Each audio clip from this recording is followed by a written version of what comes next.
stuff I'm gonna review is the stuff that you're gonna see on the test. Okay. Does that make sense?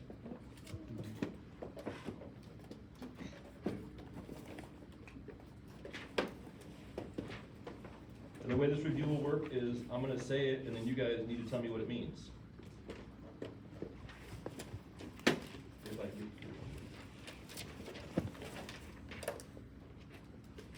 All right, so I'm starting on page 273. 273. What does encephal mean?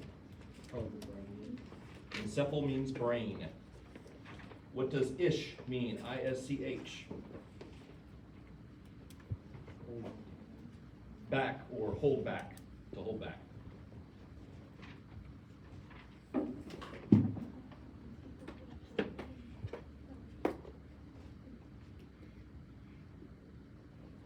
Maybe for that one you can try and remember ish, fish. You know, the top of a fish is his back. Ish, fish, back, maybe, I don't know. I'm just trying to think of a way to get that to link to back, and I can't think of a good one for it. What do you guys think? You may have a good one for Like ish. itch? Huh? You have an itch on your back? Ish, itch, back. I mean, that works too, if that works for you, right? I kind of have to like do brain pictures though. If I think ish, I can think, the next, it just sounds like fish to me. Ish, fish, and then the fin is on the fish's back. So ish, fish, back, I don't know. Whatever works for you, right? But that's how I learn, is I remember stupid stuff. All right. Next page, poli. What's poli? Gray matter. Poli is gray matter. The disease polio, do you guys know what that is? It was a horrible disease in the 30s and 40s, left people crippled. Polio affected the gray matter of the brain. So that helps. Somat. Body. Body. Somat is body. Dean Vaughn, which is all audionyms, but the audionym for that was sew my toe. Somat, sew my toe, and I'm sewing my toe onto my body. So. Synapse or synapt. Point of contact or to join. Yep. So it's where they touch, which is contact, or where they join. Usually refers to nerves.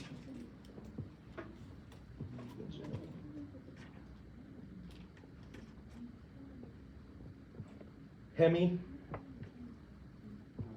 What's hemi? Yep, half. So hemisphere is half, you know, half the planet, or we say the left or right hemisphere of the brain. It's the left or right portion of the brain. Mono. One. Quadri. Four. Quad is four. Algesia. Pain. So think of algae growing on a window pane. Algesia and algia are pain. And plegia.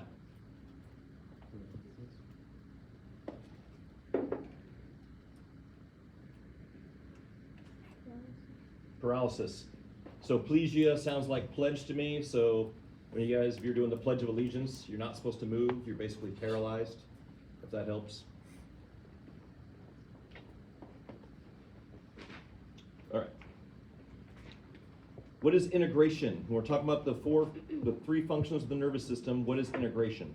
Nervous central nervous system processes and processes information that's being received. Yep. So it's where the CNS, central nervous system, processes and breaks down the information it receives from your sensory input, right?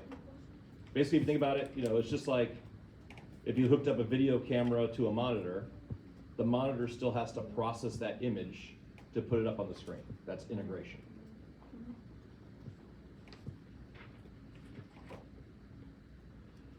What are the three basic parts of the dendrites, nerve cells? Or not, sorry. The three basic parts of the neuron are, what are they?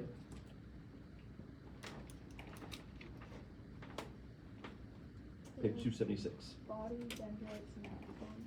Body, cell body, dendrites, and axon is how the book lists it. I go the way the nerve pathway goes, so I go axon, cell body, dendrites. So it's ACD, right? You're just missing the B. Well, actually this B is in cell body. So it's A, C, B, D. What do the dendrites do?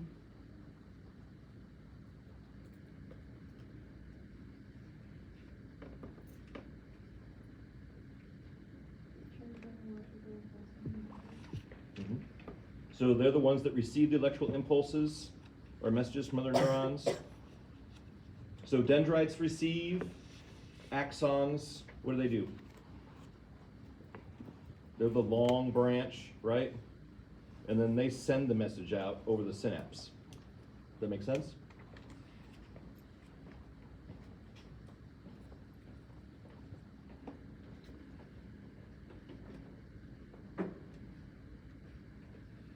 My phone was flashing red. Oh, was it? All right, so if I hold this up, where's the cell body? If I hold this up, where's the cell body? So where the eyes are, basically, right? Where the eyes are is where the cell bodies is, and that would be the nucleus. The nucleus is in the cell body. What are these things coming off the top? Those are the dendrites, because they receive the message. What's this, the long part right here, the long shaft? That's gonna be the axon. And this just has little like chunks on it, but what are the things that are wrapped around the axon? Myelin sheath. And what does the myelin sheath do? Prevents the message from jumping and makes sure that the signal goes where it's supposed to go and that it stays strong. It doesn't get diffused out by touching other tissue, right? Good. So according to the book, it provides electrical insulation for axons as they conduct nerve impulses. And then we already said, but where two nerves meet or join together is the synapse. Where two nerves meet or join together is the synapse.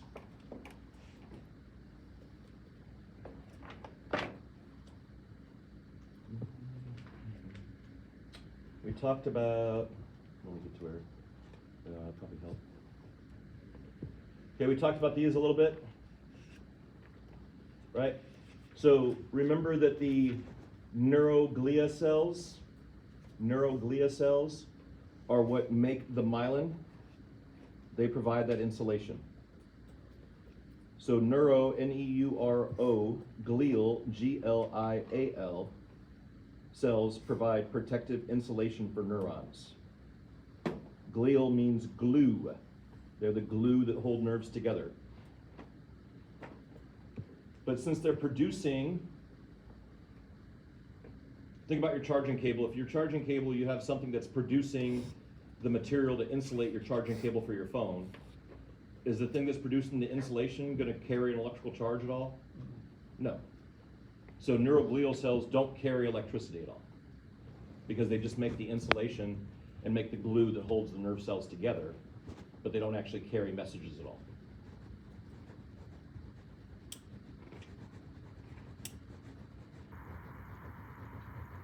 All right. What are the divisions of the nervous system? You have two main divisions of the nervous system.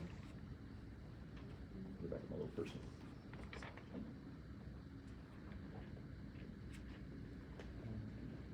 The central and the peripheral. The central and the peripheral. So remember that central, what does medial mean? Middle or center, right? For the body. So the central nervous system is the stuff that's in the center of the body. So that's going to be the brain and the spinal cord. And that's it. Everybody see that? The brain and the spinal cord are in the center. All the rest of the nerves that come off of it are peripheral. And peripheral, think about your peripheral vision is off to the side. So central means down the middle. Peripheral is everything off to the side.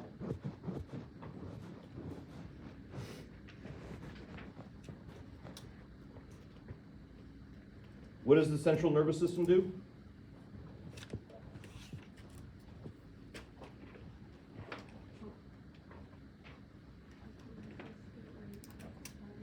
Do what? Comprises. It's the brain and the spinal cord. Yep. But what is its function? On page 278.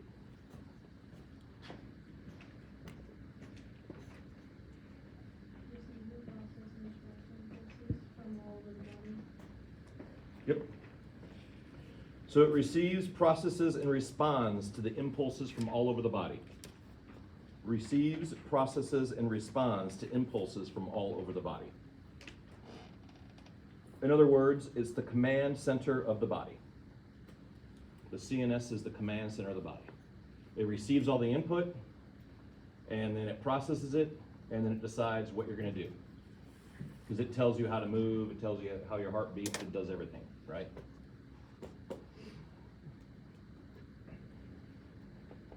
The peripheral nervous system just carries the messages to and from the rest of the body. So it either carries sensory information to the brain, or it carries efferent messages out to the body to tell the body to do something. Does that make sense? That's all the peripheral nervous system does.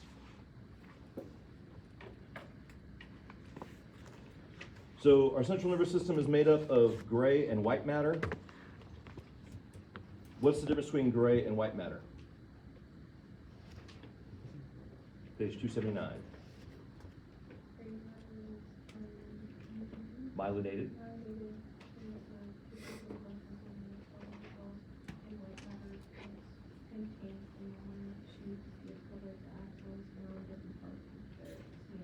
Good.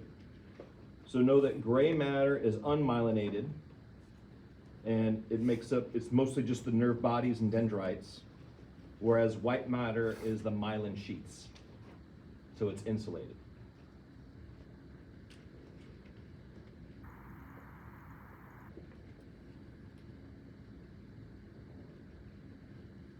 All right, I already told you know this diagram.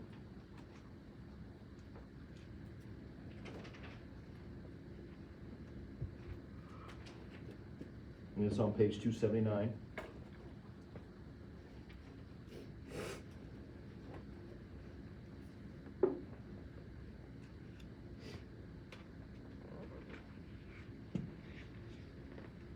All right, what is the largest region of the brain? What is the largest region of the brain? What? Cerebrum. Cerebrum, the top. So, remember all this that you're seeing right now, covering up the cerebellum, but all this is the cerebrum. That's the largest part of your brain. Does that make sense? So the cerebellum is this little part, kind of looks like a butt, right? And then you have the brainstem. But the cerebrum is the largest part of your brain. That's on page 280.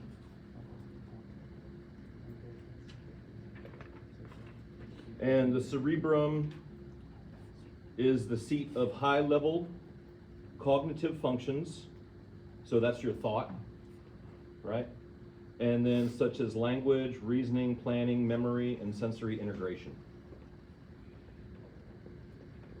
So your cerebrum is high-level cognitive functions like thought, language, reasoning, planning, memory, and sensory integration. The outer layer of the cerebrum is the cerebral cortex. The outer layer of the cerebrum is the cerebral cortex. And that's gray matter, contains a bunch of folds of convoluted, fissured, depressive areas. Convolutions are called gyri. Singular is gyrus. The depressions are called sulci.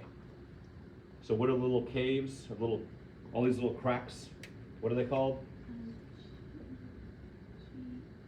Sulci. Sulci. Sulci is plural, just like bronchi is plural. Sulcus is singular. Make sense? So the central sulcus, there's only one of them. There's just this huge one right here. But all these little ones, right, plural, gyri. You need to know that. So what is the purpose of gyri and sulcuses? What is the purpose? What does that do for our brain? What does the ruga do in the stomach? What does the villi do in the small intestines? Increases the brain surface area. Increases the brain surface area. You're gonna have to write that out. So gyri, G-R-Y-I, and sulcus, S-U-L-C-U-S, purpose is they increase the brain surface area. Everybody get that? Gyri, G-Y-R-I, and sulci, SULCI, their purpose is they increase the brain's surface area. And why that's a good thing is that enables the brain to constantly process. The more surface area, the more processing of information the brain can do. Does that make sense? So, I think I said to the PM class, not this class, but the bigger brain is not always the better brain. The folds is what makes it the better brain. Because if you have a big brain but it's smooth, right? If somebody's smooth brained, that's basically saying they're not intelligent at all. Because they don't have a lot of folds. The more folds there are in your brain, the more intelligent you are. Does that make sense? Or the faster your brain can work. The smoother your brain is, the slower your brain is. What is the corpus callosum?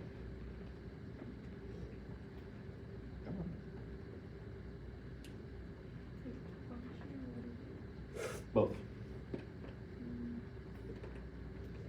The connection and communication between the left and right hemispheres. The right and left cerebral hemispheres connected to the right and left. Yep. So we talked about that this has this big split, right? That central sulcus. So if I cut the brain in half, right, I'm left with this.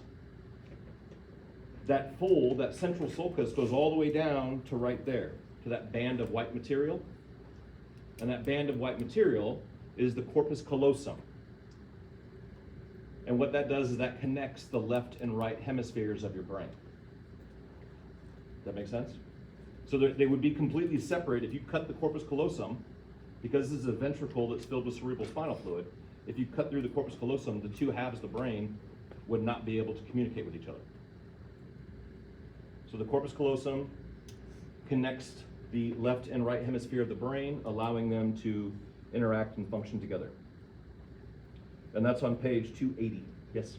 Would you be able to survive with a brain? They actually have done it to people that have had mental health disorders. They've cut the corpus callosum, amongst the other things that we've done, to try and help with schizophrenia. Because one of the theories for schizophrenia was it was the left brain and right brain fighting. And so they cut the corpus callosum so they couldn't communicate with each other.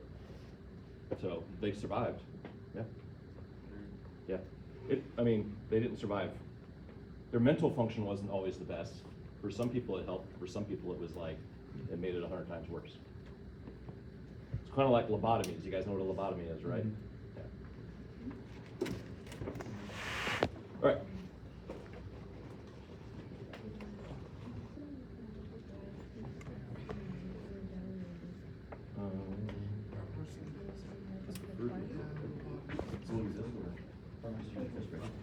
All right. What is the frontal lobe? What's the basic function of the frontal lobe? They control movement, reasoning, problem-solving, speech, and emotion. Yep, they control movement, reasoning, planning, problem-solving, speech, and emotions. So that's the frontal lobe. The parietal lobe, its main function is processing sensory stimuli related to touch, pain, pressure, temperature. Now, here's the key to the parietal lobe. It doesn't control temperature. It merely processes the sensation of whether it's hot or cold outside. Does that make sense? Because there's a different part of your brain that controls temperature. So you gotta be able to make that distinction. There's only the sensory stimuli of touch, pressure, temperature, and pain.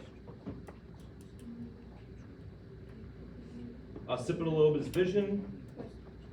Temporal lobe is hearing, sense of smell, factual and visual memory, and language processing. So hearing, speech, smell, and visual memory. This isn't on the test, but I do want to talk about left brain, right brain. You guys know they control opposite sides of the body, right? So left-handed people use the right brain more, right-handed people use the left brain more. But both sides of their brain still function. Make sense?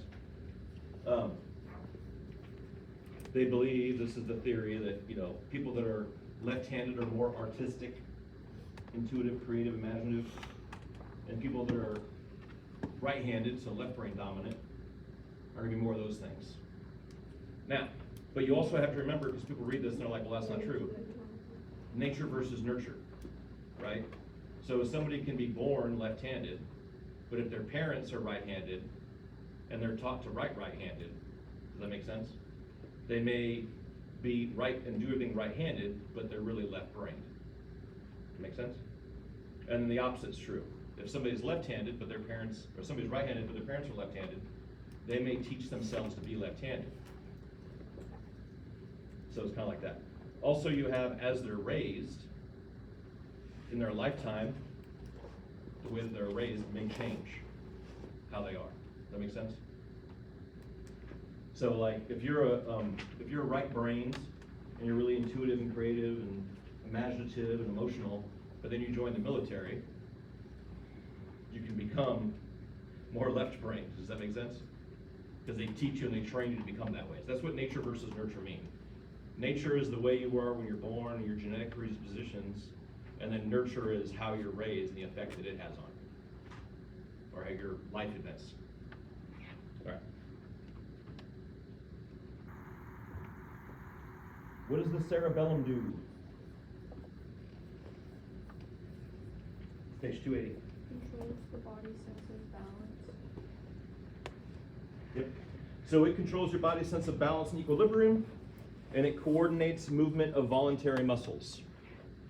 So it is what gives you your balance and coordination, and it coordinates your movements and of your muscles. Which, if you think about it, makes sense. To walk, I am not conscious of just standing here. I'm not conscious of how my muscles are shifting my weight back and forth to maintain my balance. Does that make sense? I'm not conscious of that. That's all the cerebellum doing that. My cerebrum is telling me to stand upright. It's sending a signal to stand upright. It sends it to my cerebellum, and my cerebellum sends out the signals to all the muscles to do that.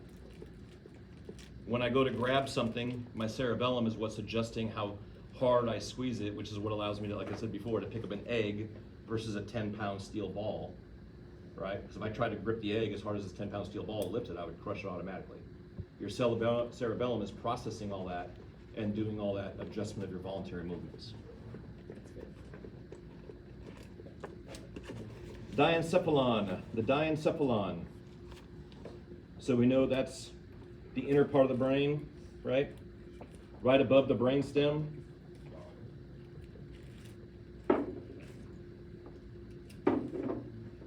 So that's basically all that is a diencephalon, that portion right there. Okay?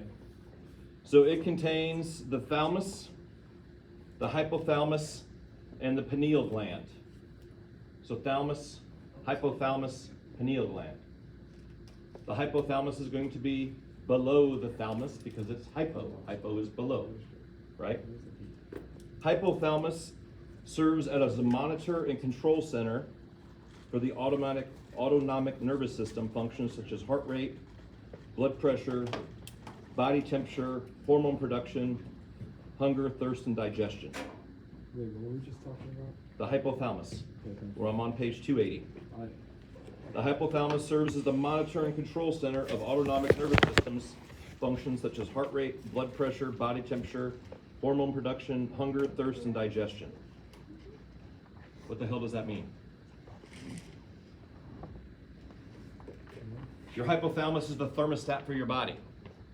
Oh, So if your body temperature starts running cold, right, normally it's set to roughly 98.6 degrees. That's the average of a normal Homo sapiens body temperature, right, orally. So normally it's set to that temperature. But if you're outside in the heat, your body temperature starts to run hotter, right? So what does the hypothalamus do to your body? It'll contract versus dilate your blood vessels. Well, if it runs hotter, it dilates. And then you start, what else do I do? sweat. Start sweating, right? It's also going to make me, what else do you do when you start sweating? You become thirsty. So it's also going to make me thirsty, right? When I'm cold, what does it do to my blood vessels? It constricts them, so it pulls the blood away from the surface of the skin, and it can also make me shiver. It can also make me start shivering. It'll make the little hairs stand up on my arms and on my body to try and trap body heat in, whatever body heat I'm producing, to trap it in, right? So that's what the hypothalamus does. And that's what I mean by it's the control center, right? So remember, the parietal lobe, it processes sensory information from those areas of temperature. So it's telling you, it's processing, like that's where you're like consciously, oh hey, it's hot outside. But the hypothalamus is what's actually making you sweat and do all that stuff, okay? What's the pineal gland do?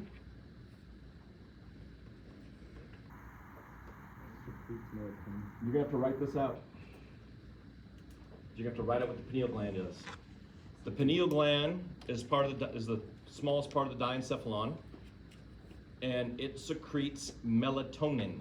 It secretes melatonin. melatonin. And what does melatonin do?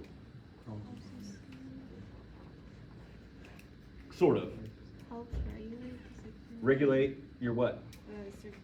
the body circadian rhythm. Melatonin regulates your circadian rhythm. Melatonin regulates your circadian rhythm. The reason I said kind of, Tyler, is because it doesn't just put you to sleep. Melatonin doesn't just put you to sleep. That's what people take it for. But melatonin also regulates that circadian rhythm, which is why in the summertime, you're more energetic than you are in the rainy winter when you're outside. Does that make sense? That's part of your circadian rhythm, is the winter-summer cycle, the day-night cycle. It regulates more than just, oh, I need melatonin to sleep, right? So be able to write that out. Be able to write out, basically it's on 280, where it says this small gland secretes melatonin, a hormone that helps regulate the body's circadian rhythm. You guys get that? Okay. The midbrain. So now we're over at the brainstem.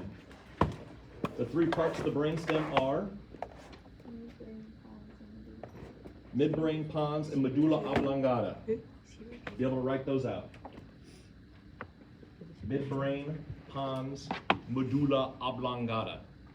It is not that hard if you guys stop and look at medulla. It's M-E-D, med, U, which is a U, la, two L's, and an A. And then oblong is O-B, long, A-T-A. It is not that hard to spell. O-B-L-O-N-G, A-T-A, oblongata, or oblongata.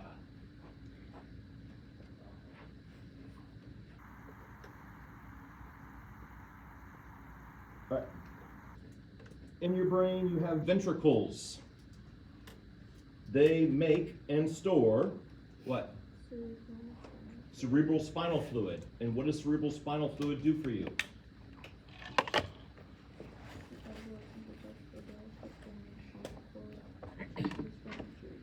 Yep.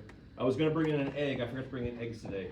But if you take an egg and you put it in a Tupperware container full of water, you can shake it a decent amount without breaking the egg. Does that make sense?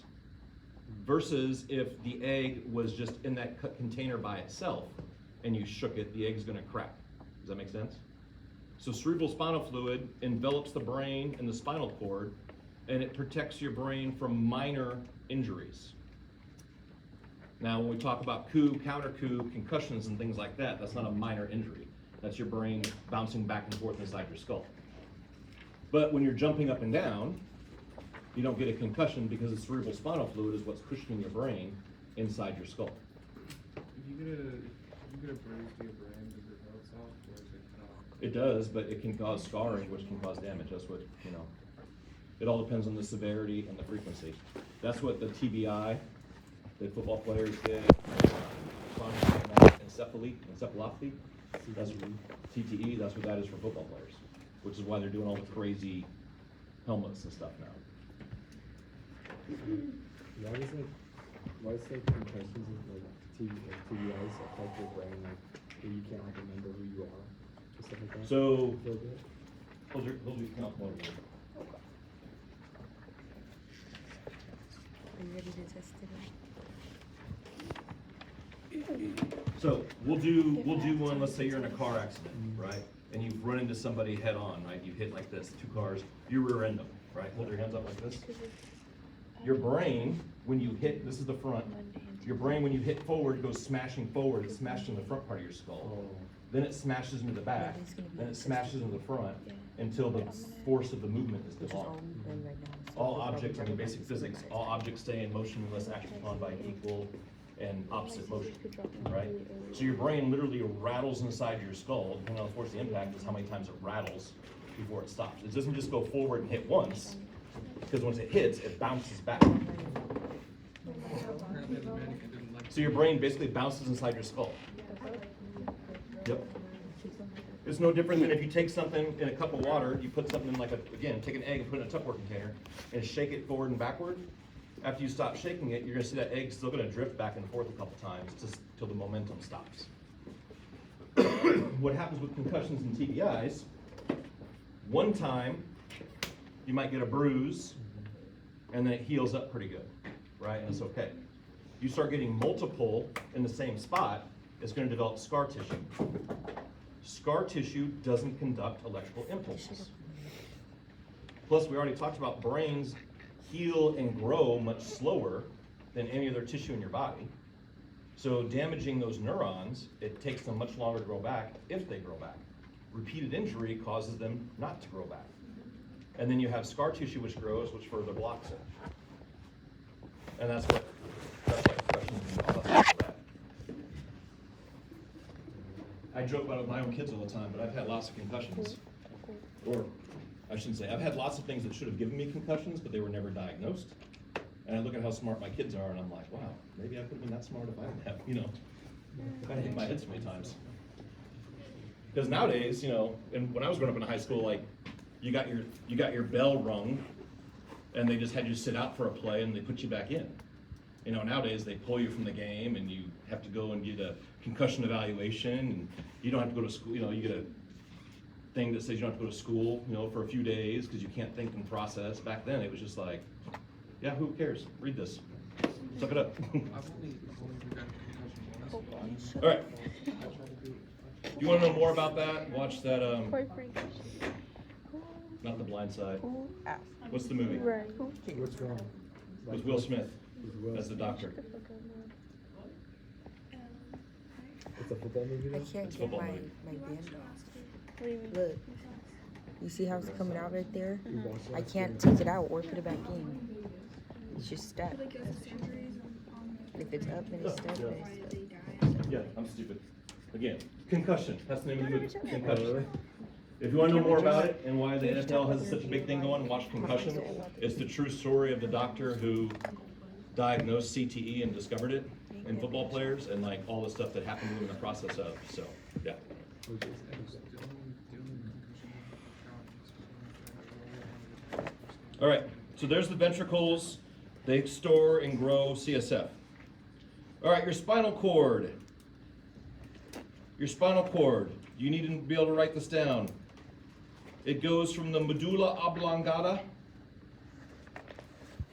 to the second lumbar vertebrae of the spinal column.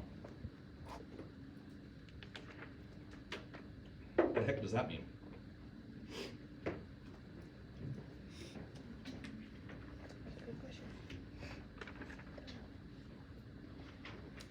How many lumbar vertebrae do we have? Do you guys know? 5. So, when they say the second lumbar vertebrae, this is your sacrum. So you count up. So this is 5, 4, 3, 2.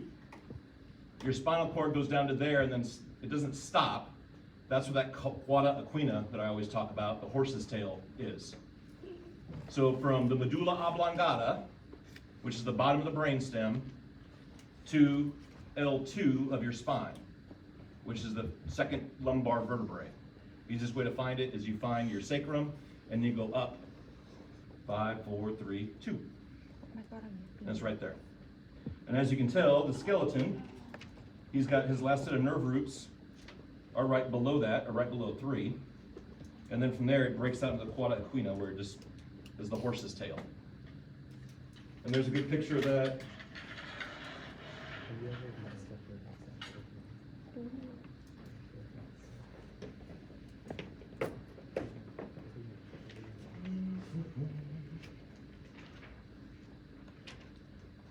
So there's a picture of it in your book. It's on page 283. But you can see where at the bottom of L1, so between L1 and L2, it just splits out into the horse's tail of all those purple nerves, right? But the physical solid spinal cord stops there, and then it's just nerves that shoot off of it.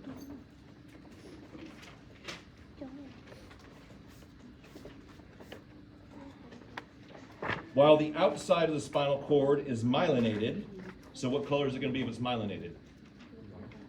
White matter. The inside of the spinal cord is gray matter. So the outside has the myelination, the inside is gray because it's sending all those signals up and down all the time. Does that make sense?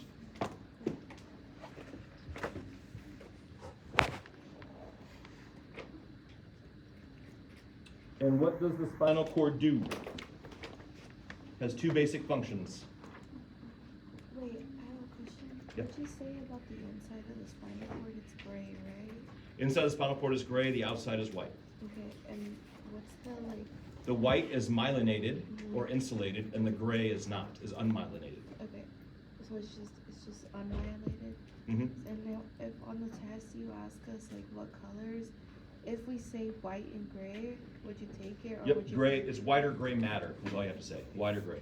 So what you're gonna have to say is that the interior, you don't have to write this out, but it's gonna ask you a question. The interior of the spinal cord contains blank matter, which is unmyelinated. So unmyelinated means gray. Think about your phone charger. If you have an Apple product, it's really easy. Think about a phone product, your phone charger, the cables are what? White, because they're insulated. If you peel that insulation off, you're gonna see the metal underneath, and that metal is gray. I'm sorry, I was just It's okay, wondering, just think by because you know how looks. like, when you showed us like below the knee one, they pulled the nerve out and it was like stretchy? Is that- We're gonna come to that. Yeah, We're gonna come to Is that. it all stretchy? I have a thing to Yeah, answer your, yeah, I have a thing to answer that, so we're gonna come to that. That's gonna be after we finish this though, because I have a video for you guys to watch, a short video that goes over it really in depth. So, okay, so what are the two functions, it's 2 or 3 functions depending on how you look at it, right? 2 or 3 functions of the spinal cord depending on how you look at it. What are they? Say again? No, the functions of the spinal cord. We're not on the meninges yet. So the spinal cord receives, oh, sorry. Oh, I was gonna say, like, it sends messages back and forth and it also reacts to any pulse, something like pain or whatever. Yep. So, yeah, it receives, it sends messages up and down, right? And then it does your reflexes. All right, now, a reflex, this is the part you have to write out. Look on page 282. Page 282, bottom left side. It says, instead, this is for reflexes. The spinal cord receives and interprets the impulse and immediately signals your body to respond. Why? Because it's faster, it makes the speed of the response faster, and it helps your survival, right? Or in really simple terms, as we said yesterday, your reflex in your spine is because if I'm stepping on broken glass barefoot, by the time that signal goes from my foot to my lumbar spine at L2, L2 says, hey, that hurts, don't put any more weight on that foot, and jerks my foot up and back, right? Which if you look, that's half the distance to my brain. So instead of it going all the way to my brain, and me actually going, ow, oh, let me move my foot, right? It happens before I can put all my weight on it, ideally. Which aids my survival because it keeps my foot from getting torn up and infected or damaged and unusable. So, Make sense? no. So the spine, for the reflex, it interprets sensory information and then sends signals to respond to help your body become less damaged and ensure your survival. Does that make sense? That's how I paraphrase it, but something along those lines. And I have a video you're going to watch that goes into more depth. It has pictures. All right. The meninges. The meninges surround your brain. They have 3 layers. there's 3 layers of the meninges. It goes DAP, DAP. All right, you have the dura mater. Dura means durable. It's tough, right? If something's durable, it's tough. So it's the tough outer layer. Pretty easy. You have the arachnoid matter. What's an arachnoid? What's arachnophobia? Spiders. So the arachnoid layer has basically looks like webbing, all these white lines.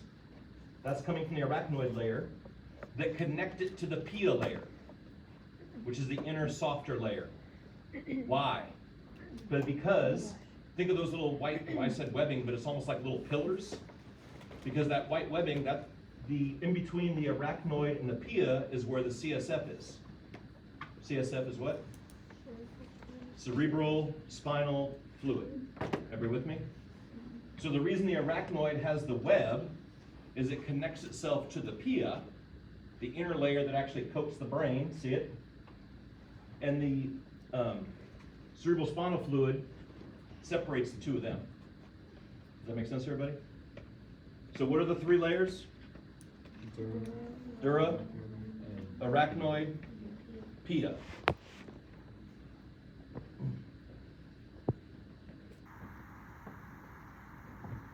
All right, now I'm on page 283.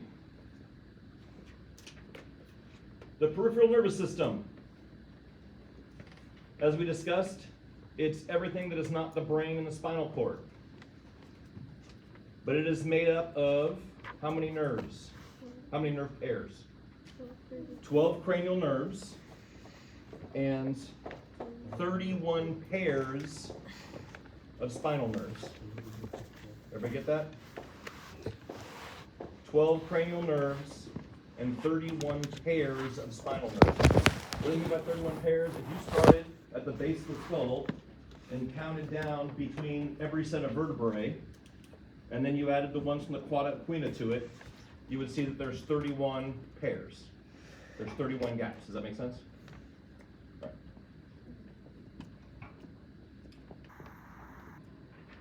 What's the difference between afferent with an A and efferent with an E nerves in the peripheral nervous system? What do you think, Adeline? Page 283. What's the difference between efferent and afferent nerves? 283 and 284. Afferents are sensory nerves. Wait.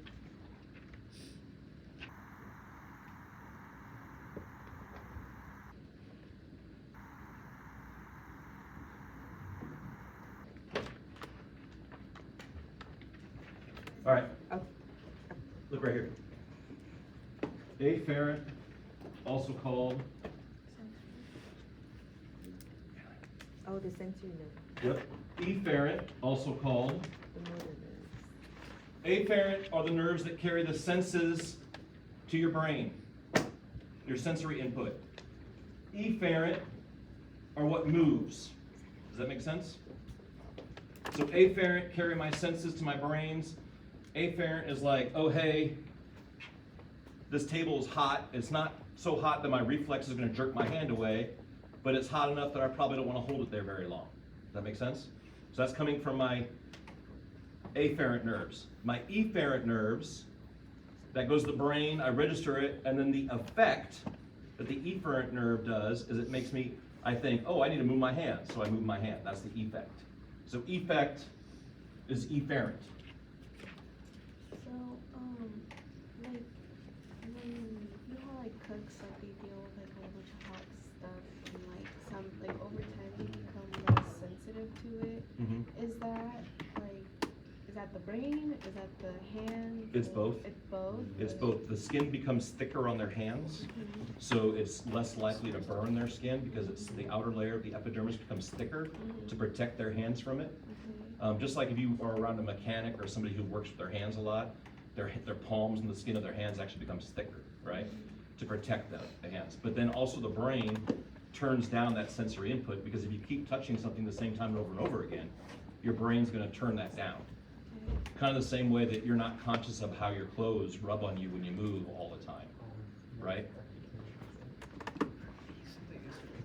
But the key there is A is the senses, E is the motor. All right, autonomic nervous system. I think now we're past the point where we were yesterday, right? Autonomic nervous system. Can somebody tell me about that? Controls the involuntary unconscious bodily functions. Yep, and that's pretty much it.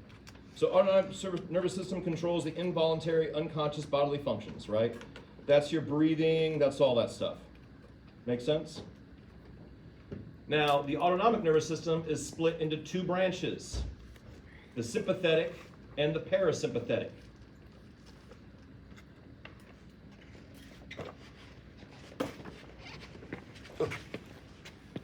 So when I sneak up behind you guys and I scare you, right, and you jump, what's that reflex called? Fight or flight. Fight or flight reflex. That is the sympathetic nervous system.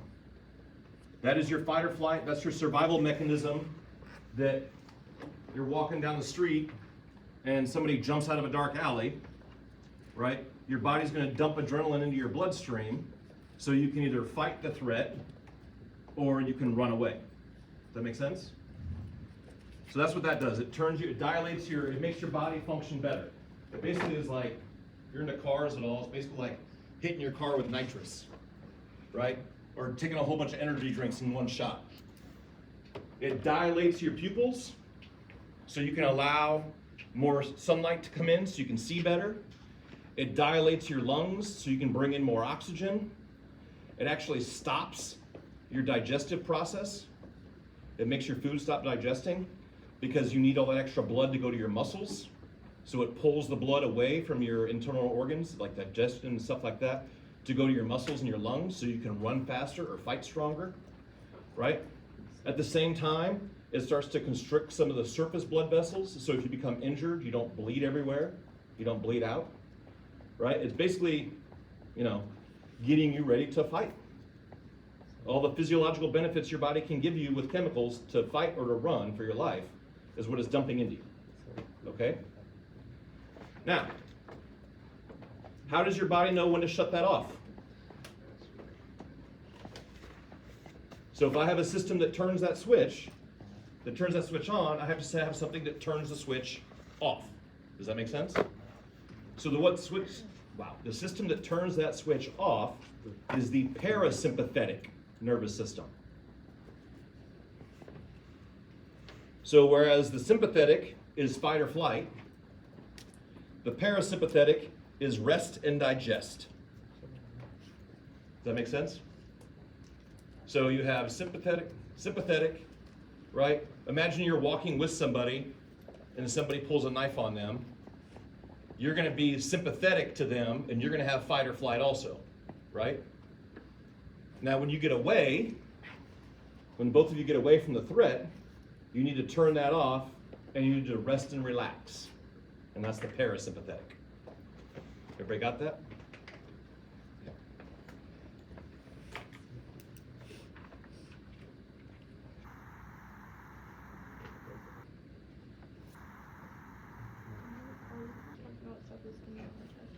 Yeah, I'm going through the chapter, but I'm kind of trying to make it lighter and not go into detail, so much detail and everything, because we just don't have time. That's why I kind of skipped over the 12 cranial nerves. But those will be on the test? No. No? I couldn't find this. I mean, this is in the book somewhere, but it wasn't easy to find. You kind of have to put it together from different places. But know that the peripheral nervous system is made of the autonomic, which is the sympathetic, parasympathetic, and the somatic. So you want to write that down somewhere. The peripheral nervous system is made up of the autonomic and the somatic nervous systems. Everybody get that? Yeah.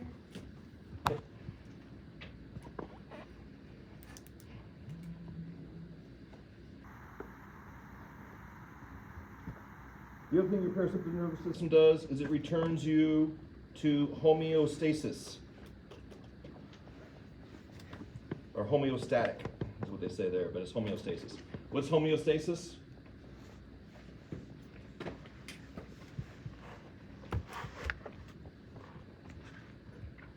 What's homeostasis mean, guys? We talked about this in multiple chapters. Body like balancing. Yeah. Your It's your body's normal balance. So when you're at home, how do you feel when you're at home in your own room? Balanced, relaxed, right?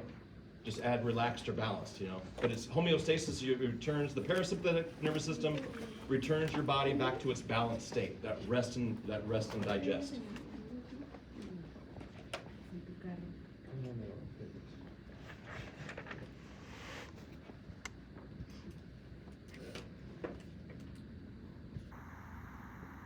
On page 286 is this picture right here, and it kind of just talks about what the sympathetic does.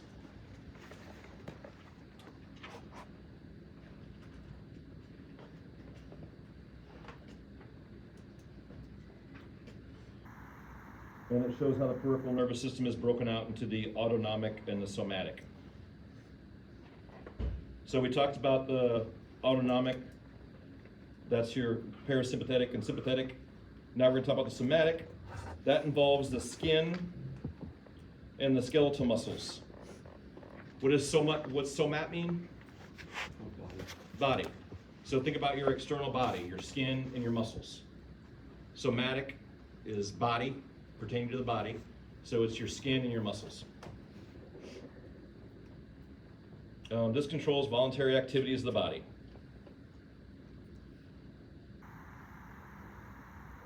And then it also has to do with your sense of touch and that kind of stuff, right? So the somatic nervous system is what starts those sensory nerve inputs from your skin.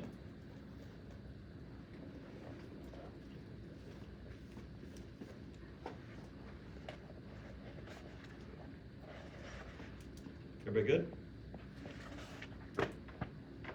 All right, you guys don't have to memorize this, but I'm just going to go over this to kind of help with how all the systems work, right? And then we're going to move on to diseases. So you've got a lot of different nervous systems in your body. Does that make sense? But they all fall under basic two. You have the central, which is your command and your control, right? When you boil it all down, central is command and control, which is your brain, your spinal cord. And then you have your peripheral, which is everything else, right? In the peripheral, you have just the sensory receptors, which we're going to talk about in a couple chapters. That's the special organs. So that's going to be like, you know, sight, touch, taste, hearing, equilibrium, all that kind of stuff. Smell. And then you have the autonomic and the somatic.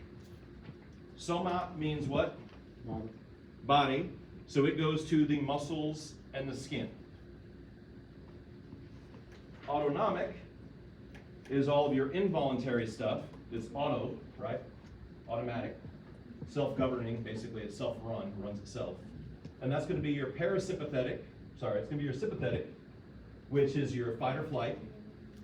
And then your parasympathetic, which is your rest and digest. Everybody understand that?